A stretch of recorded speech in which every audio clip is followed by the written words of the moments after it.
Salut les expats, c'est un plaisir de vous retrouver aujourd'hui. Alors aujourd'hui je vous fais une petite vidéo en direct de Genève, en Suisse, où je me trouve maintenant, je vous l'ai déjà dit, depuis près de 3 ans et demi. Et puis aujourd'hui nous allons discuter de comment bien choisir la destination pour s'expatrier. Alors, il y a plusieurs petits paramètres à prendre en compte.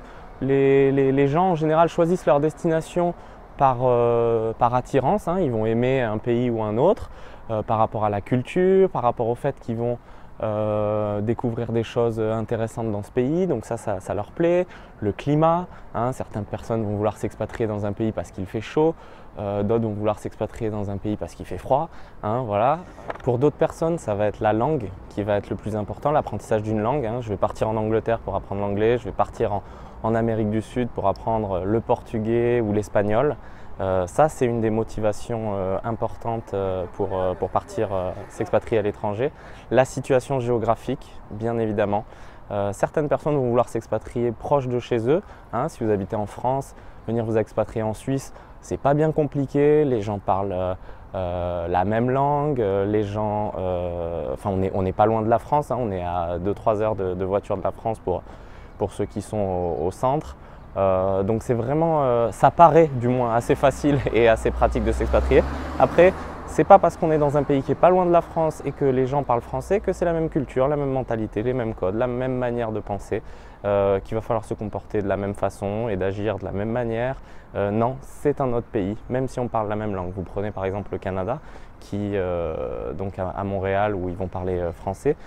Déjà, c'est avec un accent différent, et puis en plus de ça, vous êtes dans un milieu qui est totalement différent. C'est pas parce qu'on parle la même langue que, voilà, vous prenez les exemples des pays anglo-saxons, il y a d'énormes différences entre un Anglais, un Américain, un Australien et j'en passe. Voilà. Donc ça va être une des raisons pourquoi vous allez choisir votre destination. Ça va être aussi par rapport à la situation géographique. Une autre chose, qui me paraît pour moi vraiment importante, c'est au niveau des opportunités et des objectifs que vous vous serez fixés. En fait, quand vous allez vous expatrier, vous allez vous fixer des objectifs de vie à atteindre, parce qu'on fait rien juste pour le fait de le faire. Vous allez décider ce que vous allez décider de vous expatrier pour une bonne raison, ou voire plusieurs bonnes raisons. Vous allez vous mettre des objectifs. Moi, dans mon expatriation, j'ai envie de me réaliser comme un expert de la finance en Asie. Ok, soit, c'est mon objectif, j'y vais.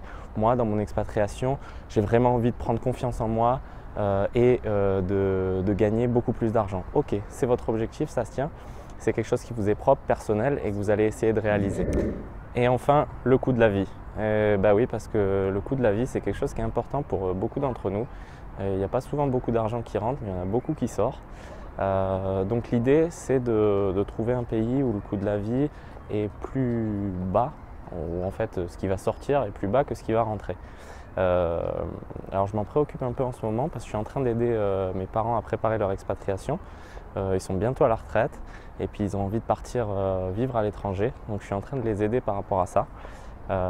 C'est quelque chose qui me tient à cœur parce que c'est mes parents et que j'ai envie de tout faire pour eux. Donc je lis pas mal de bouquins à ce sujet et j'essaye de me renseigner puis pour pouvoir vous aussi vous aider, personnes qui sont en préparation de retraite. Alors je ne sais pas si vous êtes tous dans ce cas-là, mais en tout cas ceux qui le sont, ça les intéressera. Voilà, donc certaines personnes, c'est au niveau du coût de la vie. Si vous partez dans un pays comme le Portugal par exemple, à Lisbonne, qui est une destination vraiment très tendance pour s'expatrier en ce moment, vous verrez que le coût de la vie est vraiment moindre. À l'inverse d'ici, en Suisse, où le coût de la vie est totalement démesuré, on va payer une baguette de pain équivalent de 3 €, un sachet de salade toute prête, hein, parce que j'aime pas laver ma salade, donc c'est 3 € aussi, enfin 3 francs, hein, en Suisse. Donc c'est 3 fois plus cher. Par contre, là, les salaires vont être aussi 3 fois plus importants que ce que vous pouvez toucher en France. Donc ça vient un petit peu compenser tout ça.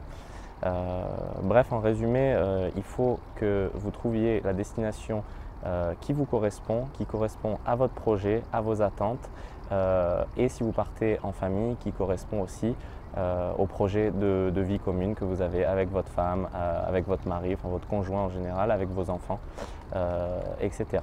Voilà, j'espère que cette vidéo vous a inspiré, qu'elle vous a plu.